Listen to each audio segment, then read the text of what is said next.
It's advanced sci-fi civilizations too stupid to really exist, where advanced technology is only outpaced by boundless idiocy. This time we're circling back to finish off the Pacific Rim job with the Precursors.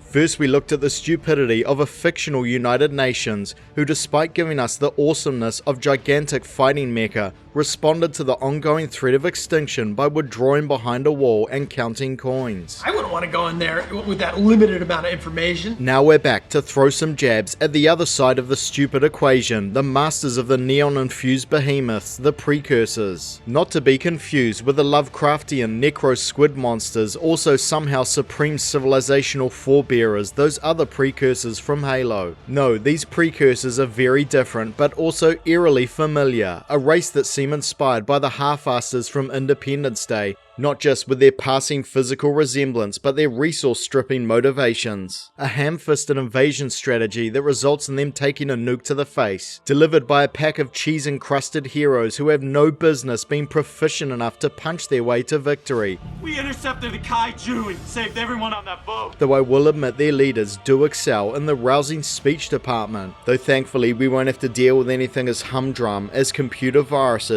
or PTSD-addled drunks genociding aliens. This time we'll be punching them right in the face with the power of the human spirit made manifest in giant mecha form. It is an assemblage of bulkheads, conduits, tritanium, nothing more. So start cycling up that plasma cannon, ignite your elbow rocket, and be sure to withhold your epic chainsword to the last possible moment as we go back for round 2 in the messy bar brawl of interplanetary conflicts, played out by two of the dumbest sci-fi civilizations to ever smash the screens. Point 1. The Precursors wait until the worst possible time to invade Earth, ignoring other more viable options. The Precursors meet the definition of alien better than most, not just by way of their strange insectoid appearance, but their occupying of an exotic realm known as the Antiverse, assumed to be a different dimension, a different planet, probably both. Adding to their bizarreness is their unique approach to civilization building. The Precursors not just bioforming the kaiju, but growing their so-called city and facilities from flesh and bone as well. That's really useful.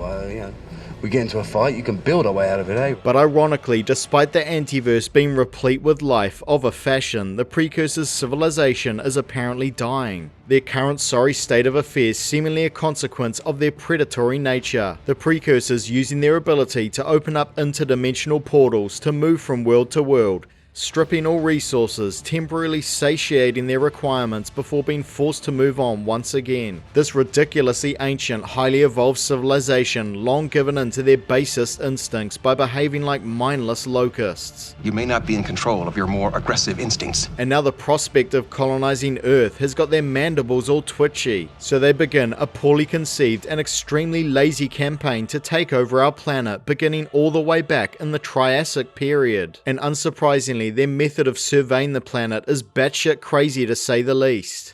And they've been here before in sort of a trial run. It was the dinosaurs. Invading Earth with unnecessarily huge numbers of carbon-based kaiju, aka dinosaurs. Are you funning me, son? That's right, if you thought Newt name-dropping the dinos after his kaiju brain drift was referring to the Precursors taking the pain to our planet's ancient monsters with monsters of their own, I have bad news for you, it's just not that cool. What are we gonna do? No, as confirmed by the Pacific Rim novelization, they actually created the dinosaurs we know and love. Could you say that again, and this time about 80% slower? Meaning they are now responsible for a grand total of 2 Earth-based childhood obsessions. One wonders how your race has survived having so much fun. Yeah, just don't start asking questions about how all the creatures that evolved from dinosaurs are apparently now aliens, or actually maybe this explains a few things. The Precursors showing their supreme commitment to wasting inordinate amounts of time and resources using an illogical rudderless invasion plan that didn't even have a clear objective, let alone have any chance of success. We either sit and wait or we take these flare guns and do something really stupid. Rather than opening a breach and sending a probe through to determine such basic things as atmospheric composition, they send the dinosaur kaiju, allowing them to breed and then wander around aimlessly for countless million years, at some point finally realizing that Earth's atmosphere isn't suitable to their needs. I mean, did the Precursors perceive an Earth-based enemy that would justify such pointlessly monstrous creations? No clue what they were thinking there. And then the Precursors apparently just sat around doing nothing at all to secure Earth for an astonishing length of time. Newt in the novel name drops the Stegosaurus as a Precursor creation, among others, which puts the beginning of their so-called invasion at 130 million years ago.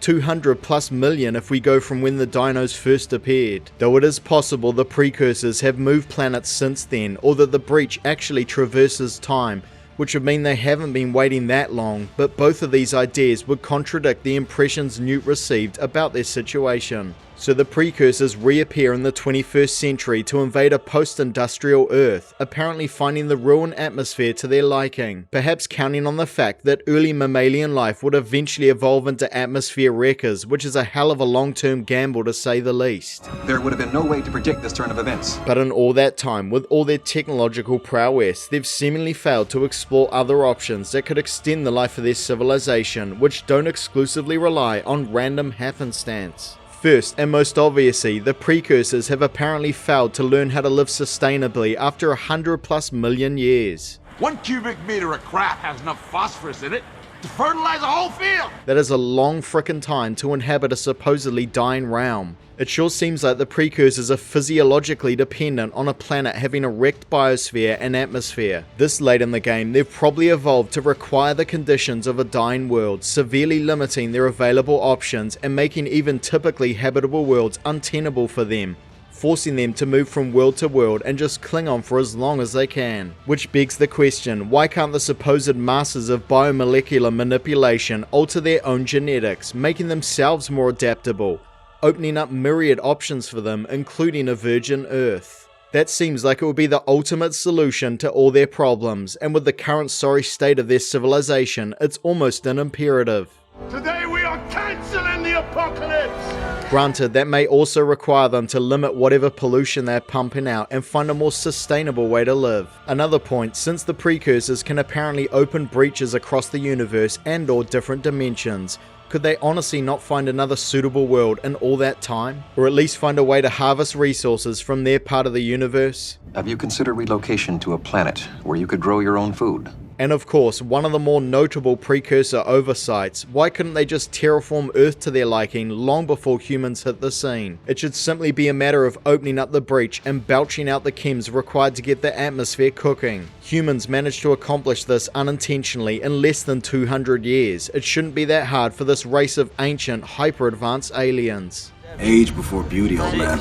But hey, benefit of the doubt, maybe they don't have access to the required substances in large quantities. Maybe the antiverse is so alien they simply can't get the necessary filth. Well, that would be weird considering it seems a requirement for their survival. But it's all moot anyway, because in Pacific Rim Uprising they show they're perfectly capable of terraforming our planet from Earthside, resolving to start a chain reaction around the Ring of Fire, intending to wipe out the humans and adjusting the atmosphere to suit their requirements. Wait, I thought human pollution had already made it perfect for them. Isn't that why they're attacking now? Here's what we practically terraformed it for them. Because now they're coming back. It's perfect. Will this be more perfect? It seems obvious, but the Precursors should have implemented this plan, say, literally any time in the last 130 plus million years when Earth was completely vulnerable. The strongest tactical move is always the one in which you will reap the highest gain at the lowest cost. Instead, they opt to invade in the worst possible sliver of time when Earth is ruled by billions of warmongering, indomitable ape creatures. Really? Now? I just hope their war strategies are better than their terraforming regime. Point 2. The big solution to the human problem. Giant monsters that leave a trail of breadcrumbs right back to the antiverse. So since the Precursors have resolved to invade at the worst possible time and go to war with the worst possible species, humans, The probability of your surviving an armed conflict is marginal. forged in the fires of ever-present conflict, now further empowered by an industrial and digital revolution, you best be ready to bring your absolute A-game. You're gonna get your ass kicked. In fact, it would probably be best to just go with some kind of strategy where the man-apes can't even understand what, if anything, is attacking them, making it impossible to mount any proper defense against your campaign. Chemical weapons, WMDs, and this should be easy for bioformers. Why not a bioweapon that could take them all out, leaving a nice empty planet to take ownership of? I'm sure they could find a means to spirit away a few humans through the breach for study and experimentation. Failing that, open up breaches at all possible locations and just pump our atmosphere or ocean full of junk, kaiju blood, or whatever else could slowly but surely poison us into submission. But instead of something effective on a global scale and or a covert operation, they go as big and as loud as possible. In any covert battle, logic is a potent weapon.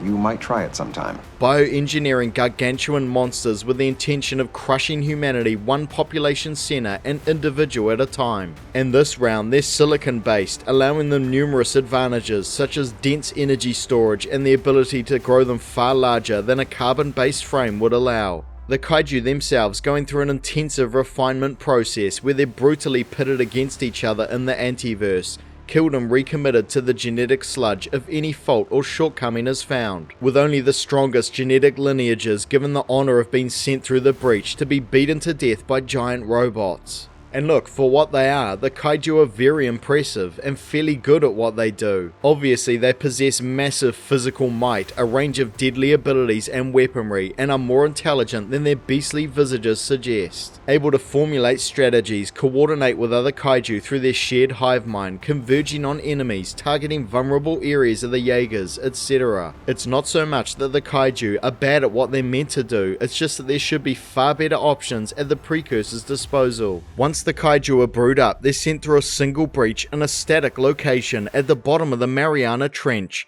opening up the phenomenon and the kaiju to further scrutiny and making it pretty obvious some kind of intelligence is behind all this, leaving the corpses of their bioengineered lifeforms just lying around to confirm their nature, not to mention allow humans to develop tech and defenses against them. And they're not initially bombarding Earth with kaiju, they're leaving long gaps in between bouts. A gradual, obvious invasion plan that gives their enemies plenty of time to adapt and meet the threat. The Precursors are just lucky that idiotic humans didn't go with tactics and weaponry that would counter the kaiju more effectively. In a saner world, the kaiju would be pummeled with nuclear mines before they even made it out of the breach, or obliterated by an orbital array the second they surface. Instead, the humans decide to match Precursor insanity with inordinately expensive giant fighting mechas, which surprisingly still end up being fairly effective at beating back the kaiju, at least for a time. Once the Jaeger program is up and running, the primitive humans manage to slaughter every single kaiju that comes through the breach for over a decade. 10 years of experience, man, very sorry. The Precursors making it even more obvious there is an intelligence behind this phenomenon by escalating the kaiju in terms of frequency, size and abilities,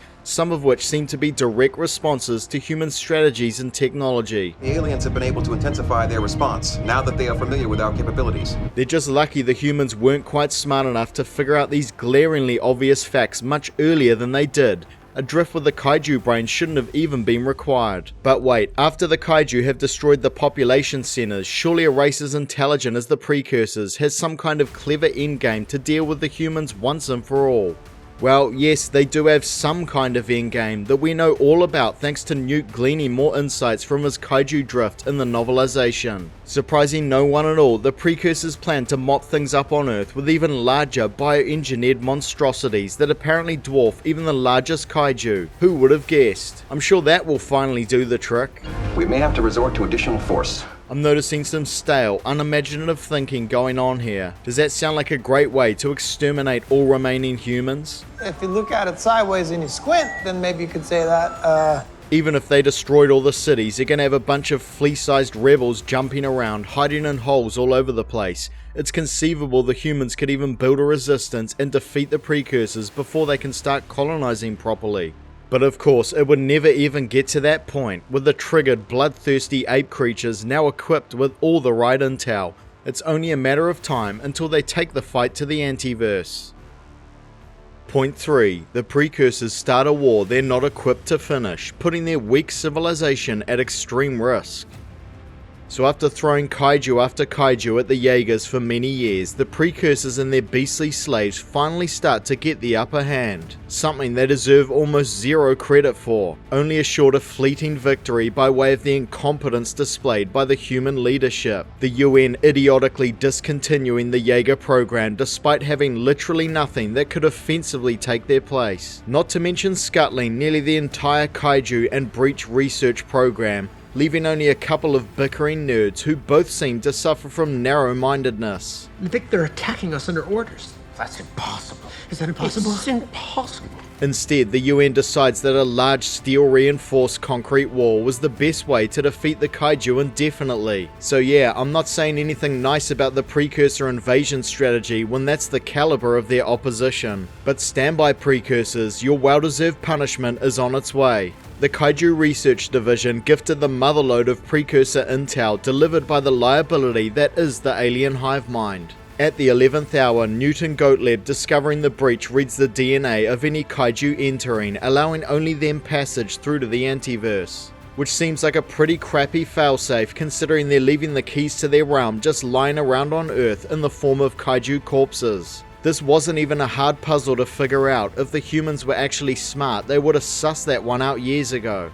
So it's just a simple matter of grabbing onto a recently deceased kaiju and riding the thing through, allowing our heroic mech jocks to salvage what had been a completely futile last gasp offensive. Legend Pentecost and Aussie Dickhead valiantly sacrifice themselves to clear a path, and so it falls to Rah-Rah-Rah-Lee to magically transform Gypsy Danger's dual nuclear reactors into a nuclear bomb and get the job done. And it really won't be that hard because the kaiju DNA thing is only the tip of the iceberg in terms of antiverse security issues. For a start, why in the antiverse would the Precursors have programmed to allow anything at all to come back through the breach? The kaiju, as far as we can see, are exclusively weapons of war, sent on a one-way trip to destroy our coastal cities before inevitably being punched into mush. What, are you going to let them limp back home if things don't work out? Even more concerning, a nifty anti-grav system will just bring down anything at all that comes through the breach, with apparently no Precursors monitoring incoming traffic,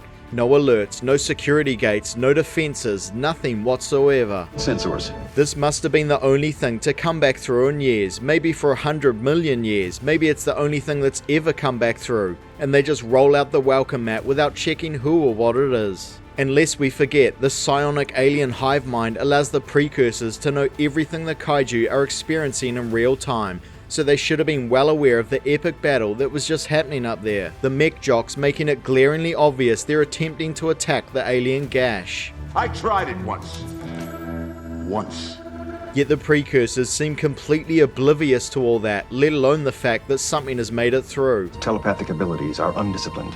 Thankfully, the quota for heroic self-sacrifice has been met at this time, so the crappy anti-grav elevator will even guide human escape pods back up through the breach, allowing Riley to escape as he blows Gypsy's load right in their face. And thanks to a bit of insight from the novelization, we know just how devastating this completely avoidable attack was on the Precursors. Not only destroying their most critical infrastructure, their bioengineering and breach facility, but wreaking further devastation, the breach said to be at the center of their bioengineered city, their single solitary dying city on this planet or whatever the hell this place is. They've declared war on a planet of warmongering ape men, and they leave the portal to their world just dangling above their heads without anything in the way of security precautions. Obviously, it would have been better to have the breach and bioengineering facility in a remote location, preferably off-world, but at the very least somewhere far away from their city. This unanticipated nuclear strike represents a setback so notable, the Precursors seem to have difficulty even opening another breach. In Uprising, forced to rely on their human puppet Newt to use our technology to open up numerous breaches on our end.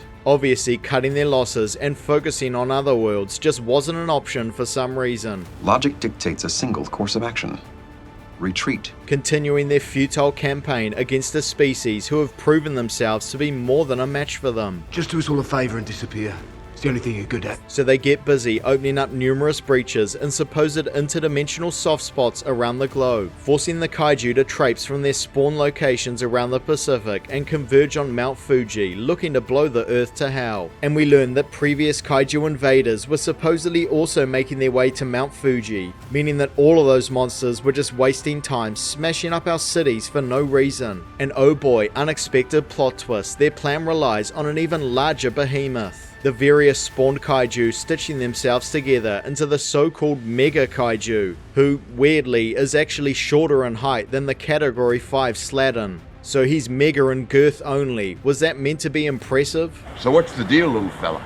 Naturally, our stocky chode boy bites the dust. This time the Precursors are embarrassingly defeated by even more cringeworthy opponents than last time, a bunch of rebellious teenagers. Now here's hoping Newt recovers his faculties, because he'll probably understand exactly how to open a breach to the Antiverse. They may have to brace themselves for a few more nuclear deliveries, this time with a far higher yield. Yeah, teaching a human scientist how to do your space magic was a ridiculously short-sighted idea. If we continue desperately improvising solutions, our own efforts may ultimately kill us. Despite this setback, the Precursors continue their campaign against Earth in Pacific Rim the Black, opening up breaches in Australia and unleashing kaiju that are at best a match for local wildlife. Not sure what was going on there, maybe testing out some new models or something. They do seem back to capacity by this point, now apparently able to open breaches at will. But yet again, even human children prove too much for this advanced alien species. Though the ultimate fate of the Precursors remains undecided, they should be absolutely ashamed they got beaten by this lot. A divided, reckless civilization who can't even properly unite in the face of an existential threat. I'm actually not even that surprised the Precursors underestimated their abilities. Who would have thought punching our way out of problems would actually work? It had no right to. Though according to Guillermo del Toro, it may have actually been humans fighting themselves all along. After being forced to bail on Pacific Rim 2 thanks to scheduling conflicts with his soppy manfish love story, which I stubbornly refused to see as a result, giving us a few insights into his original plan for the sequel. According to him, the Precursors would reveal themselves to be, gasp, humans, a mere few thousand years in the future. That is an entirely implausible plot development.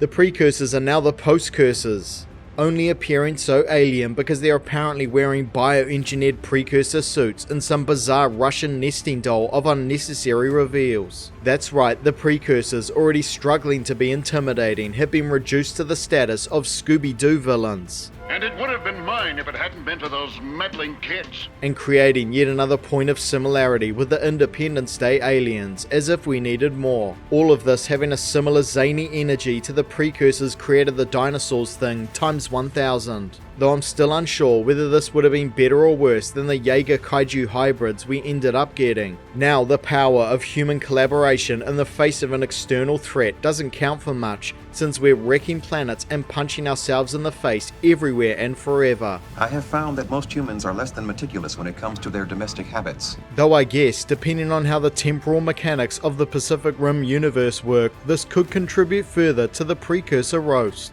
I wouldn't be surprised if these future human Precursors, their idiocy already well established, were dumb enough to be violating their own timeline. Perhaps if they actually succeeded in defeating their human ancestors, they'd wipe themselves out in the process.